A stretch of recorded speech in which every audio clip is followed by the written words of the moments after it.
Hello, and I am Heather, aka Planner Mumsy. Why am I covering up these pens? Well, I plan on doing a top 5 must-have. These are the pens that I currently have in my collection. When I look at all of the big makers, who is it that I say you absolutely should have one of these pens? Stay tuned.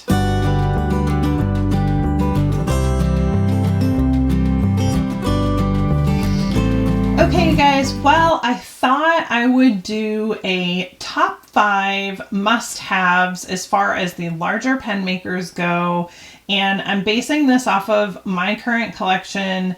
So there may be some pens out there from bigger makers that I don't own yet, and obviously they can't make my list if I haven't owned them and tried them and can say, yes, this is a great pen.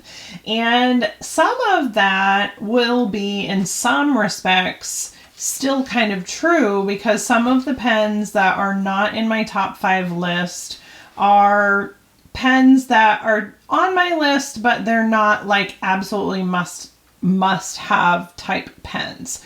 Most of the ones that you'll see are ones that I highly recommend, and they're going to vary in spectrum of price from the lower end pens all the way up to the higher end pens. Let's get started. I am actually going to start kind of in order of price point, and I don't know why, but that's just the decision that I made. So starting out as a must-have, in my opinion, in your collection, and this is not a video necessarily for beginners. I would say this is more for the sort of like slightly intermediate level collector, because the beginners are not necessarily going to want to start with pens that can hit in the hundreds of dollars, and that is totally okay. Very understandable, and you want to just see our fountain pens for you, and I get that. But for the sort of mid-level intermediate type pen lovers, a Leonardo, in my opinion, is an absolute must-have. Leonardo has a wonderful reputation, and they have been in the industry for a bit. I would say that they've really been kind of emerging a lot lately, and their pen styles are somewhat similar, but they use a lot of bespoke makers to utilize their blanks and such, and I can really appreciate that, because it's sort of like a larger family business supporting a smaller family business, and I think that that's wonderful. And I can tell you, firsthand by dealing with Leonardo myself, their customer service is wonderful, and their pens just overall are really nice. So this particular one was an exclusive, and it has like the rose gold finish. This is a Memento Zero. This is not the larger one, but it is very pretty, very stunning. I have multiple different Leonardos, but Leonardo is definitely one that hits the top 5 in my large makers. Okay, next is Esterbrook. Now, Esterbrook is very similar for me in the sense of they've had really great customer service. They make a very solid pen, and the same, they tend to utilize smaller makers, and therefore, you are supporting both a larger company and the smaller makers as well. All of my Esterbrooks that I have had write, really well. These guys do have a slightly different cap where can't really see it, obviously, because it's dark, but their caps are kind of a little bit like spring-loaded before you turn into them. You can kind of see it better in one of my bigger Esterbrooks. I will show you. You can kind of see how it almost like popped out there. I'll show you again. Yeah. So it's definitely helps so that your pens do not dry out when you're not using them. They come in so many just beautiful colors. This is the Esty, and they have a few different lines as far as shapes go. But the Esty seems to be on their more popular range, and I like both the oversized and the regular sized. This is oversized, get in frame, and this is regular.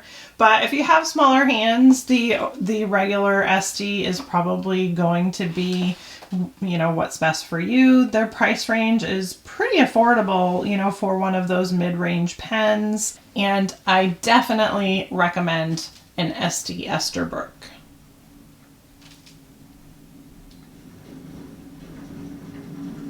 Okay, moving on. Okay, moving on, I definitely would have to say Pilot. And it's sort of a throw up for me with the Pilot, whether or not I would say go for a Pilot Vanishing Point or go for a standard. I think I really lean more towards, you know, going for more of a standard Pilot pen. They just tend to be, you know, consistently good writers, and they always, you know, they have that gold nib, which just kind of makes that experience in writing a lot better. I can't say as though all of them are gold nibs. I'm not entirely sure because my Pilot collection is somewhat limited, so I'm not entirely sure, but this is definitely a nice mid-range. They come out in a lot of either colors or textures with this particular custom pen, and I definitely would recommend Pilot as being one in your top 5. Next, rounding out in your top 5 is the Platinum. This is a new pen for me. I did not have a Platinum until I went to the DC Pen Show, and it was always on my list, but I just never really found one that aesthetically I thought, oh, I have to have that pen. And so I found this 3776, and I just thought, oh my word, it is stunning, and it is. I love, this is the, it's a celluloid version, and the celluloid is just a little bit heavier than the resin type, regular resin type pens. And I just really like everything about this pen. I really like, you know, they put the metal parts on here. It's just a little bit weightier for a smaller pen. And I really, really enjoy the writing experience from Platinum, which I was somewhat surprised. I wasn't sure if I was going to like it, but I really, really do. So Platinum is definitely one that I would consider for the intermediate type pen geek. Okay, next, this is going to cusp into... Okay, a medium pen geek. Will they purchase a Montblanc? I mean, I still consider myself an intermediate. I am by no means whatsoever a seasoned collector. I really have only started my collection a handful of years ago. I started out with a lot of TWSBIs and lower end pens, which there's absolutely nothing wrong with that. And so I've really only started going into the higher echelon pens really maybe last year. I kind of started into that. So this Montblanc, and you see the unboxing video for it already on my channel. This particular pen is just kind of like, you know, when you have a luxury vehicle for the first time, which I've never had, but I've been in them. and there's just all the bells and whistles, and it just rides so smoothly and it breaks smoothly and the shocks are so nice, and just like all of the basics are fine-tuned and just really lovely. That is basically what makes me think of Montblanc now. And I mean, it's a somewhat plain looking pen, right? It's just a black pen with rose gold trim, but like I said, everything on it just works effortlessly, and that I super, super appreciate about the pen.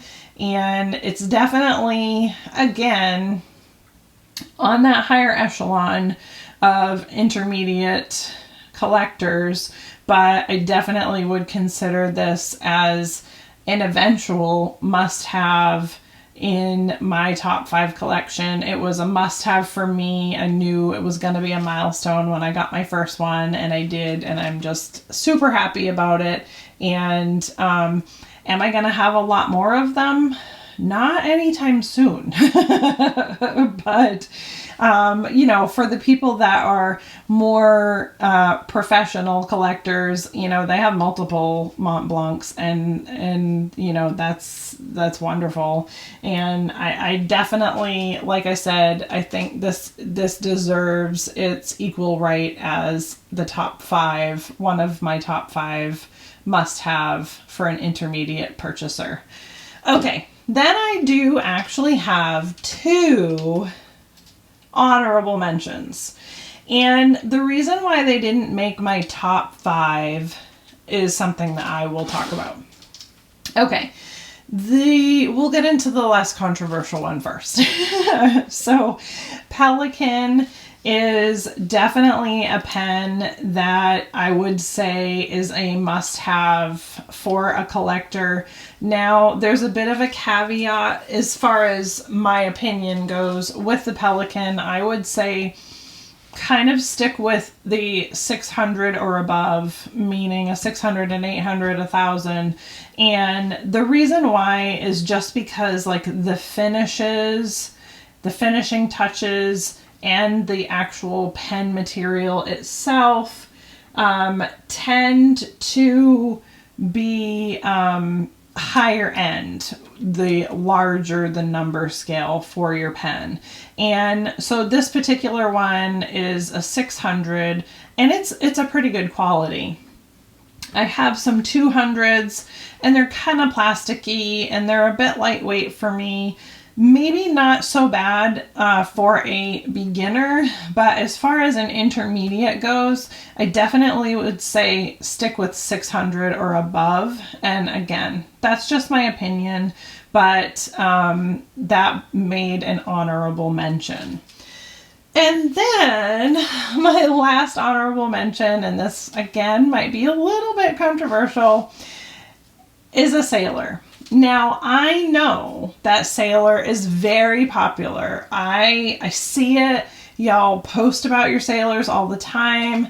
And you are like, there's so many of you that are like major diehard, you know, Sailor fanboys and fangirls. And that is totally okay. I did not like this pen until I got it tuned.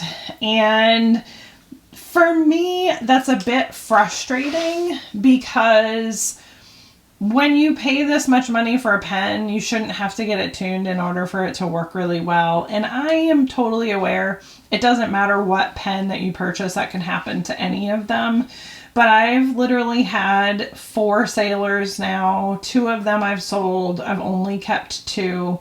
And all 4 of them wrote horribly, like out of the box. And these aren't secondhand, you know, or anything like that. They were all purchased brand new. So I was always a bit frustrated that I was paying the premium price for my pen, but it just wasn't writing well. And I did get it tuned. And since I've gotten it tuned, it has been a wonderful writer. And so it's sort of changed my perspective just a little bit that, okay, I can send it out and I can get it tuned and it can totally be a workable pen for me.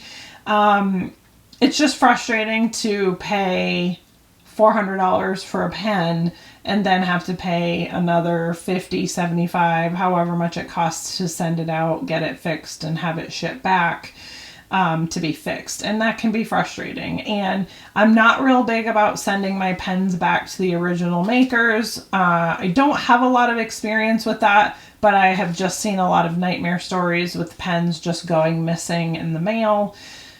So I haven't ever done that because of that. But because it writes really well now, it's definitely worth getting an honorable mention. And it's made me think maybe I will get another Sailor in the future and try again. We'll see. They're gonna have to really come out with something that just makes my heart pump hard in order to make me buy one, but definitely deserves an honorable mention as an intermediate, technically top 7, but you know, I mean, depending, it still could kind of make a top 5. It just really depends. But that is it. If you guys have any questions as far as these pens, I will do my best to answer them. Again, I am definitely not an information guru. There's some of you all out there that your brains are so stellar, and I am so envious of that you just remember every little detail about these pens, and I think it's wonderful. I've been looking at ways to try and help myself to remember this stuff a little bit more. So I have some things I'm going to try to do just to make it easier for me to remember names and like what the pen's made of and what kind of nib it has and all that. Just so I could step up my game just a little bit. Let me know, what are your intermediate must-have top 5 pens? Definitely write them in the comments below, because I would love to hear what other people's perspectives are. Just remember, this is just my perspective, and it's based off of the pens that I currently own. So I'd love to hear what you guys think and what your favorites are, because hey, maybe I'll get a new pen on my wish list. But thank you guys so much for watching, and I'll see y'all in the next video. Bye!